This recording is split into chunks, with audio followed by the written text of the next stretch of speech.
Welcome to my channel. Mahatma காந்தியின் மனைவி கஸ்தூரிபாய் காந்தி மறைந்த தினம் பிப்ரவரி 22, 1944. தேசத்தந்தை மகாத்மா காந்தி நிழலாக வாழ்ந்தவர். அவர் தம் வாழ்க்கை துணைவியார் கஸ்தூரிபா காந்தி. கணவர் ஏற்ற தேசிய விரதத்திற்காக தானும் உடன் உழைத்த பாரத மங்கையர் திலகம் அவர். காந்தியடிகள் மகாத்மா ஆக காரணமே இவர்தான் என்றால் மிகையல்ல.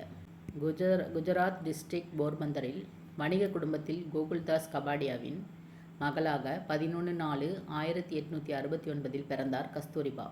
இவருக்கு 13 வயதான போது 1883 குடும்ப உறவினரான மோகன்தாஸ் கரம்சந்த் காந்தியுடன் திருமணம் செய்து வைக்கப்பட்டார். மகாத்மா காந்தி அப்போது காந்தியின் வயது 14. தம்பதியினருக்கு ஹரிலால் 1988 பிறந்தார். மணிலால் 1892 பிறந்தார். ராமதாஸ் 1897, தேவதாஸ் 1900 ஆகிய 4 புதல்வர்கள் பிறந்தனர். காந்தி பொது வாழ்வில் தீவிரமாக ஈடுபட்டதால் குடும்ப பொறுப்பு முழுவதும் கஸ்தூரிபா கவனித்துக் கொண்டார். 1897 தொழில் நிமித்தமாக வழக்கறிஞர் பணிக்காக தென்னாப்பிரிக்கா சென்ற கணவருடன் சென்றார் கஸ்தூரிபா. அங்கு அவர் போராட்டமயமான வாழ்க்கை நடத்த வேண்டியிருந்தது. 1904 முதல் 1914 வரை டர்பன் நகரில் காந்தி குடும்பம் வசித்தது. தென்னாப்பிரிக்காவில் நிலவிய நிறவெறி கொடுமைக்கு எதிரான கணவரின் போராட்டத்தில் துணை நின்றார் கஸ்தூரிபா.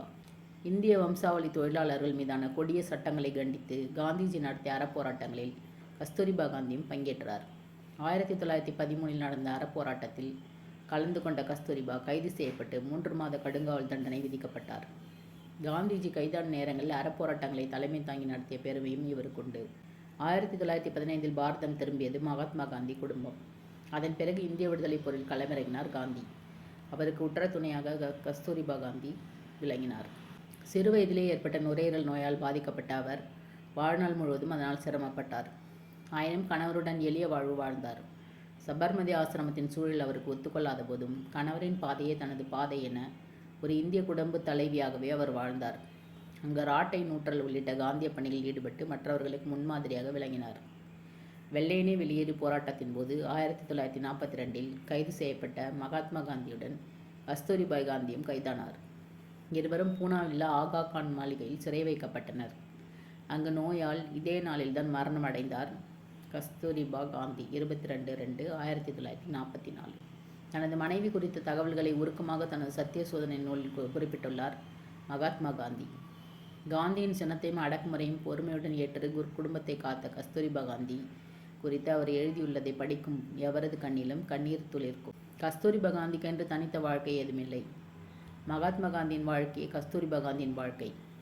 நாட்டை வழிநடத்திய தனது கணவர் வீட்டு கவலைகளில் மூழ்காமல் காத்தவர்.